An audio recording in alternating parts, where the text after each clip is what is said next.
మన ప్రభు రక్షకుడైన యేసుక్రీస్తు యొక్క పరిశుద్ధమైన ఘనమైన నామాన్ని బట్టి కూడొచ్చిన మీ అందరికీ ప్రభు పేట ప్రత్యేకమైన వందనాలు తెలియపరుస్తూ ఉన్నాం. ప్రతి ఉదయం దేవుని తనే కార్యక్రమానికి ఈ విధముగా మనందరూ సిద్ధపరచబడినందుకు దేవునికి మహిమ కలుగునుగాక. అపోస్తలుడైన పౌలు గారు రాసిన ఫిలిప్పీయులకు రాసిన పత్రిక 3:13 అంటున్నాడు, వెనకును మలిచి ముందున్న వాటి కొరకే వేగిరపడుచు అనే మాట మాట్లాడుతూ ఉన్నాడు. ఎందుకు అపోస్తలుడైన పౌలు ఈ మాట ఇక్కడ మాట్లాడించి ఉన్నారు అంటే, ఆయన అంటున్నారు, నేను గురి వద్దకే పరిగెత్తుచున్నాను. ఆయన గురి ఆయన జ్ఞాపకం ఉంచుకున్నారు. ప్రతి క్రైస్తవుడు ఖచ్చితంగా ఆ గురి యొక్క విధానాన్ని ఖచ్చితంగా ఉంచబడాలి. పరలోక రాజ్యముకు చేర్చబడే ఉన్న వాటి వరకే మనందరము ప్రయాసపడే వారిగా ఉండాలి. అందుకని నువ్వు పైనున్న వాటిని వెతుకుడి.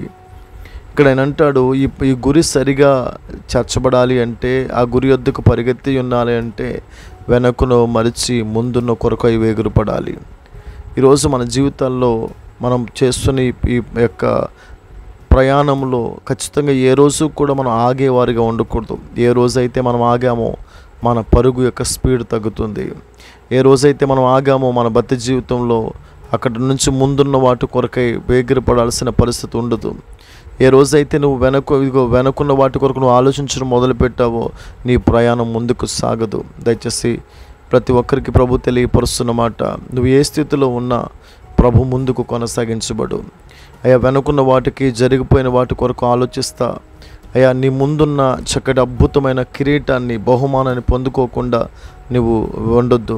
దేవుడు నీకున్న శ్రమలేంటి, ఇబ్బందులేంటి, ఆటంకాలేంటి, ఏదైనా సరే వాటిని ప్రభు పాదాల దగ్గర పెట్టు. నీ ప్రయాణం కొనసాగించు. దేవుడు అద్భుతకరంగా నీకు ప్రభు విజయాన్ని ఇస్తాడు. దేవుడు నీకు విజయాన్ని ఇవ్వడానికి ప్రభు సిద్ధపరిచాడు.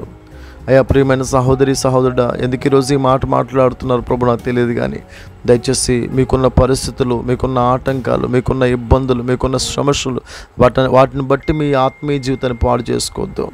ప్రభు మిమ్మల్ని ఉన్నతంగా ఆస్వాదించబోతూ ఉన్నాడు. దేవుడు మీ జీవితాన్ని గొప్పగా, మీ ఆత్మీయ జీవితం ఇంకా బహుగా ఆస్వాదించబడతా ఉంది. మీ ఆర్థిక పరిస్థితులు, మీ కుటుంబ పరిస్థితులు అన్నీ కూడా ప్రభు చక్కబెట్టబోతూ ఉన్నాడు. కాబట్టి దయచేసి మీరు ఆగొద్దు. వెనుకున్న వాటిని మీరు గుర్తుపెట్టుకుని, వెనుకున్న వాటిని మీరు జ్ఞాపకం చేసుకుని ముందున్న దాన్ని మాత్రం మీరు పోగొట్టుకోవద్దని చెప్పి నేను మీకు తెలియపరుస్తూ ఉన్నాను.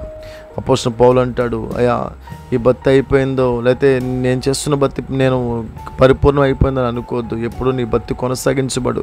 ఇంతకుముందు చేసేవాళ్ళం అండి అనే మాట వద్దు. ఎప్పుడు కొనసాగించు, నీ బత్తిని కొనసాగించు.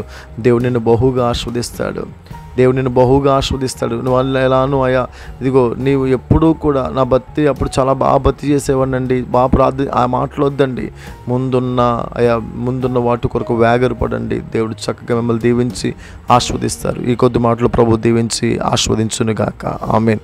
ప్రార్థన చేసుకుందాం. దయగల తండ్రి, కృపగల తండ్రి, సర్వాధికారి, సర్వ సృష్టికర్తని దేవా, నీకు వందనాలు. తండ్రి, ఏ బిడ్డలు అయితే ఆగిపోయారో తండ్రి నాయన, వారితో ఈరోజు నేను మాట్లాడని నమ్ముతున్నాం. వారు ఆగకుండా సాగిపోవడానికి మీరు మార్గాలు మీరు సిద్ధపరచండి. వారి జీవితం ఉన్నతంగా ఆస్వాదించండి ప్రభా. వారు ఎక్కడైతే ఆగిపోయారో ప్రభా తండ్రి, అక్కడి నుంచి వారు పరుగు పరిగెట్టడానికి, వారి ప్రయాణం ముందుకు సాగించడానికి మీరు కృప చూపినైనా తండ్రి, వెనుకున్న వాటి కొరకు ఆలోచిస్తూ ఎవరైతే వారి జీవితాన్ని పాడు చేసుకుంటున్నారో ఆ బిడ్డలతో మీరు మాట్లాడి నమ్ముతున్నాను. వారి యొక్క ఆత్మీయ జీవితం ఇంకా ఆశీర్వాదకరంగా, దీవెనకరంగా మీరు ఉంచుతారని మీకు మనం యేసు నామమున అడిగి వేడుకుంటున్నాం పరమ తండ్రి. ఆమేన్. అందరికీ వందనమ్మ. ప్రభు మిమ్మల్ని దీవించునుగాక. ఆమేన్.